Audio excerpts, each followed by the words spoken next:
अस्सलाम वालेकुम स्टूडेंट्स, कैसे हैं आप सब। अगर आपने अभी तक मेरे चैनल को सब्सक्राइब नहीं किया तो मेरे चैनल को सब्सक्राइब करें और बेल के नोटिफिकेशन को प्रेस कर दें ताकि जो मेरी आने वाली लेटेस्ट वीडियोस हैं वो आप तक पहुंच जाएं। आज की जो मेरी वीडियो है इसमें मैं सप्लीमेंट्री प्रॉब्लम नंबर 93 को एक्सप्लेन करने लगी हूँ। तो सबसे पहले क्वेश्चन की स्टेटमेंट देखते हैं। स्टेटमेंट में हमारे पास जो क्वेश्चन है उसमें लिखा हुआ है prove curl phi gradient phi, bracket में फाई ग्रेडियंट फाई लिखा हुआ है और वो कह रहे हैं इक्वल टू 0। ठीक है, ये हमारे पास क्वेश्चन है। बेसिकली हम लोगों ने इसको प्रूव करना है कि जो मेरे पास curl of phi gradient phi है उसका आंसर 0 आना चाहिए। ठीक है, तो इस क्वेश्चन को कह लें सॉल्व करने के लिए हम लोगों को कुछ ऐसे एक्स्ट्रा स्टेप्स लिखने हैं। तो जब भी हमें कोई चीज़ पता हो और हम लोगों ने कोई चीज़ ऐसी मतलब कोई चीज़ हमें पता है और हम लोगों ने बतानी है तो हम ऐसे लिखते हैं एज वी नो दैट। तो इसका भी सोल्यूशन जब अगर आप देखें तो स्टार्ट करना है तो इसका सोल्यूशन में ये चीज़ लिख देनी है एज वी नो दैट कि जो फाई है वो डिपेंड कर रहा है एक्स वाई जी तीनों पॉइंट्स पे। ठीक है, फाई किसके इक्वल है, फाई एक्स वाई जी। आगे बता दिया उसने कि ये एक स्केलर फील्ड है। स्केलर फील्ड का मतलब है कि हमारे पास स्केलर क्वांटिटी है क्योंकि इसके साथ आई जे के नहीं आ रहा। ठीक है, तो ये हमारे पास कोई सी स्केलर क्वांटिटी है या स्केलर फील्ड है। और फिर उसने क्या किया है कि जो मेरे पास फाई ग्रेडियंट का मतलब है डेल लगा लो या ग्रेडियंट लिख दो। ठीक है, ग्रेडियंट फाई लिख लो या फिर डेल फाई लिख लो, एक ही बात है। तो उसने क्या किया है उसको कैपिटल एफ से रिप्रेजेंट कर दिया और वो वेक्टर एफ से लिखा गया है। ठीक है, आपकी चॉइस है कैपिटल ए लिख लें वेक्टर एरोहेड के साथ, वेक्टर बी लिख लें, वेक्टर सी लिख लें, वेक्टर डी लिख लें, वेक्टर ई लिख लें। इसने एफ लिखा है तो कोशिश करें आप भी एफ लिखें। ठीक है, तो हम लोगों ने इसको जो है वो एफ से रिप्रेजेंट कर देना है।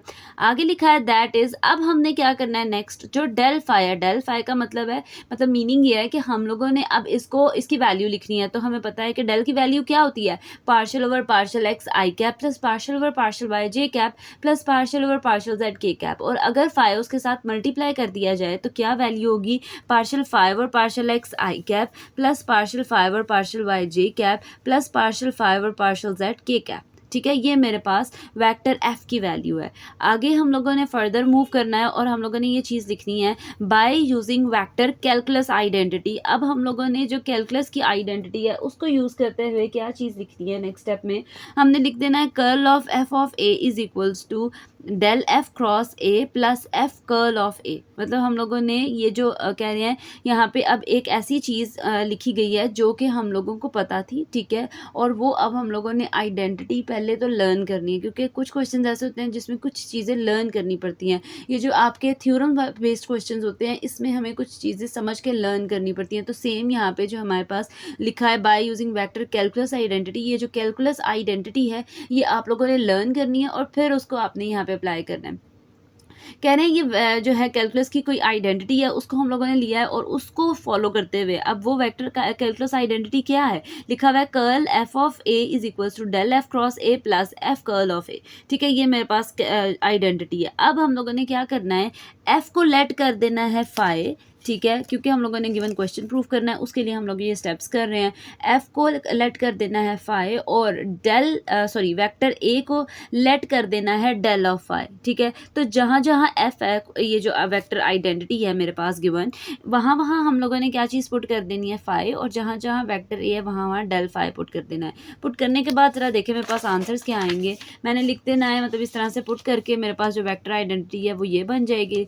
लिखा है now curl of phi del phi is equals to क्या आ जाएगा, del phi cross del phi plus phi curl of del phi. ठीक है, अब नेक्स्ट क्या करना है, इसका यहाँ पे स्टॉप कर देना है। आगे लिखा हुआ है बट कि जब डेल फाई का क्रॉस प्रोडक्ट लिया जाए डेल फाई के साथ तो आंसर 0 आता है। करके देख लें, आप दोनों का क्रॉस प्रोडक्ट लें, मतलब यह है कि हमारे पास 3x3 का डिटर्मिनेंट फॉर्म में लिखे और उसका अगर आप डिटर्मिनेंट एक्सपैंड करते हैं तो हमारे पास आंसर 0 आएगा। तो क्या लिखा हुआ है, since the cross product of any vector with itself is 0। कहते हैं जब भी किसी भी टर्म का क्रॉस प्रोडक्ट लिया जाए उसी टर्म के साथ, ठीक है, तो वो आंसर 0 आता है। आप लोगों की चॉइस है सॉल्व करके सिंप्लीफाई करके करना है वैसे कर लें, बट जब हमारे पास ये वेक्टर के और कह लें स्केलर दोनों रूल्स पढ़े जाते हैं ना, तो आई डॉट आई क्या होता है 1 और आई क्रॉस आई क्या होता है 0। ठीक है, तो इस तरह से हमारे पास आई डॉट जे जो है हमारे पास वो क्या होता है, आई डॉट आई 1 होता है और आई डॉट जे डिफरेंट के साथ आई गेस इस तरह से हमारे पास जो है वो कह लें जो स्टार्टिंग में पॉइंट्स लिखे गए थे उन चीज़ों को भी फॉलो करते हुए ये वाला स्टेप आप जो है समझ सकते हैं, या वैसे समझ लें या फिर आप इसको सिंप्लीफाई कर लें। 3 × 3 के डिटर्मिनेंट में लिखें, आंसर 0 आएगा। नेक्स्ट स्टेप में लिखा हुआ है curl of del phi is equals to 0। आगे लिखा हुआ है, कहता है जब भी, because the curl of a gradient is always 0, कहते हैं जब भी किसी भी ग्रेडियंट वाली वैल्यू का कर्ल लिया जाएगा तो वो भी हमेशा 0 आएगा। तो जब दोनों वैल्यू 0 आ गई हैं, मीन्स क्या कह रही हूँ मैं, ये जो मेरे पास गिवन क्वेश्चन है इसमें हमारे पास दोनों वैल्यूज़ अगर 0 आ गई हैं तो फिर हम क्या करेंगे। जैसे फॉर एग्जांपल देखें, यहाँ पे मेरे पास del phi cross del phi यहाँ पे भी 0 है, ठीक है, और यहाँ पे भी 0 आ गया। तो जब दोनों 0 है तो 0 + 0 0 ही आएगा। तो फाइनल रिजल्ट क्या हो जाएगा, लिख देना लास्ट पे, hence curl of phi del phi is equal to 0। और यही आपका फाइनल आंसर, आपने इसको हाईलाइट कर देना है।